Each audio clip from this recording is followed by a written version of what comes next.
Yeah, so here's where we left off. So let's go in and take care about that other piece. So go here to show and say nurbs surfaces and select that object here. And again, let's convert that to a polygon. So up here under modify, convert, let's go to the options box again, nurbs to polygons. And this is still set to quads and count and 1000. So let's apply that. Okay, so that's looking alright. So let's go here and again turn off the nurbs surfaces.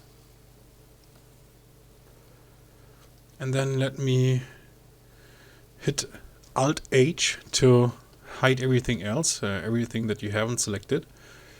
And now we do the same as we did with the first piece. So go here to edge mode, select that edge loop here, go to mesh, say fill hole, select that face, and go here to edit mesh, poke face.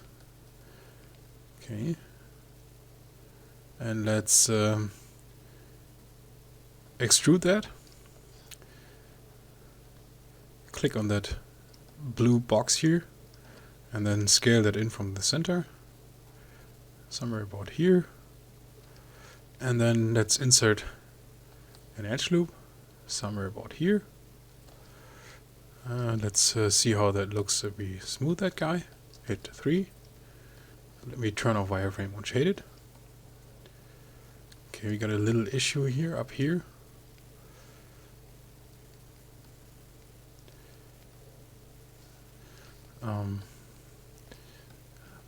Let's go in and say under display, show all.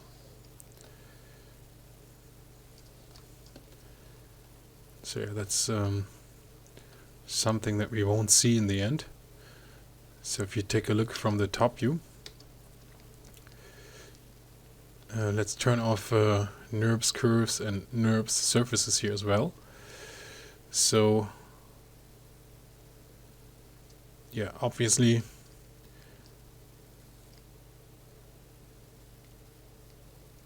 this thing here has to be scaled out a little bit more.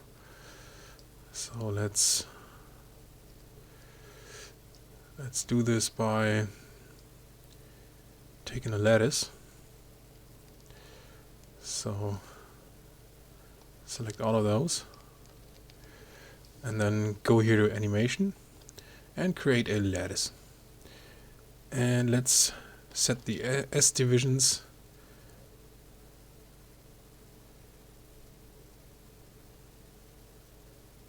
to something like 3, and then select the lattice point, especially those two here, and let's select all of those 4 here. Move this in this direction, and then we might want to move this back a little bit.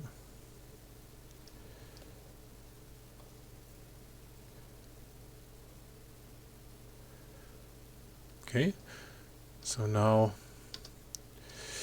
again I hope my Maya doesn't crash, so let me save the scene first. Save scene as.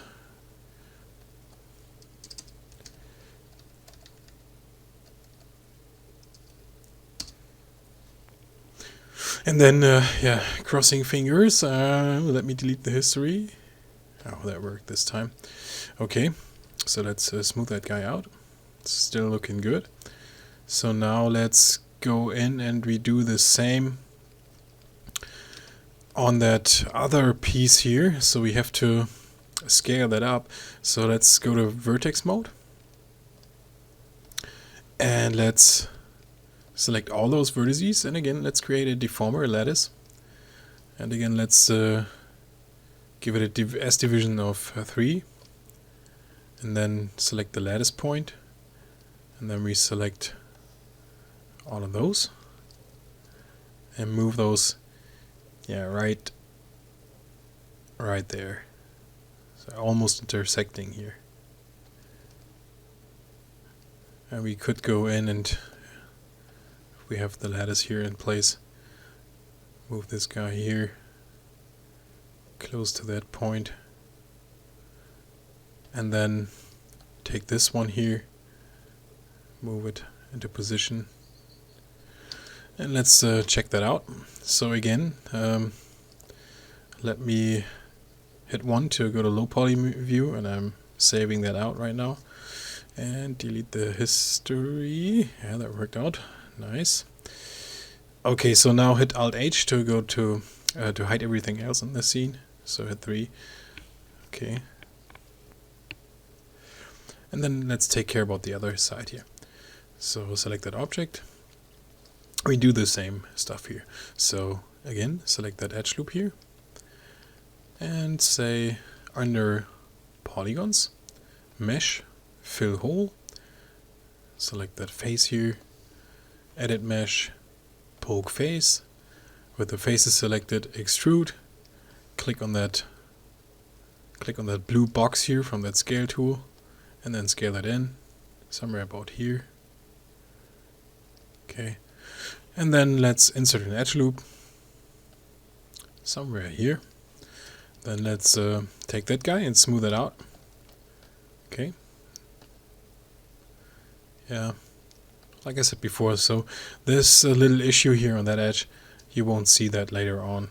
I mean, we could go in and smooth that out, but if you don't see it, don't waste the time doing stuff that you don't need. Okay, so now let's show all again. So I've got a button here on my shelf, and let's check that out.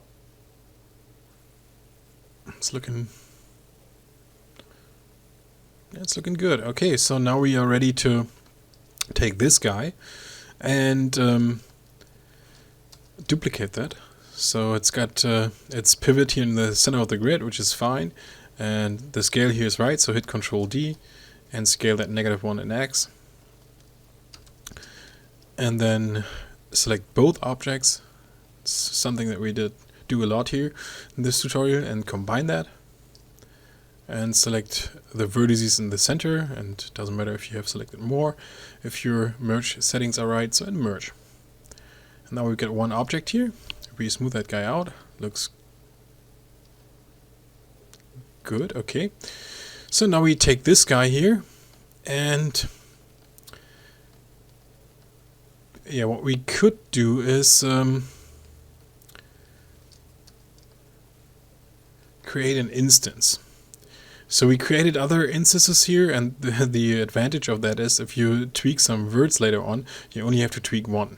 Yeah, so let's go in here under Edit, the Duplicate Special tool, and let's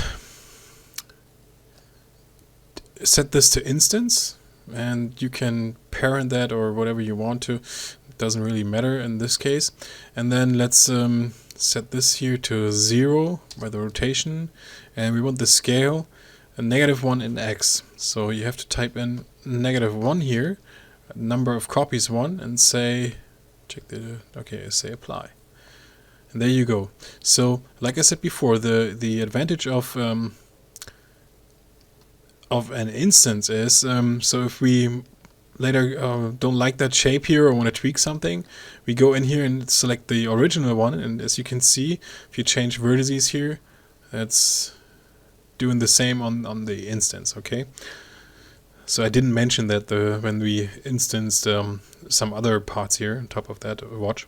Okay, so yeah, with that done, we have the connection of the wristband done so far.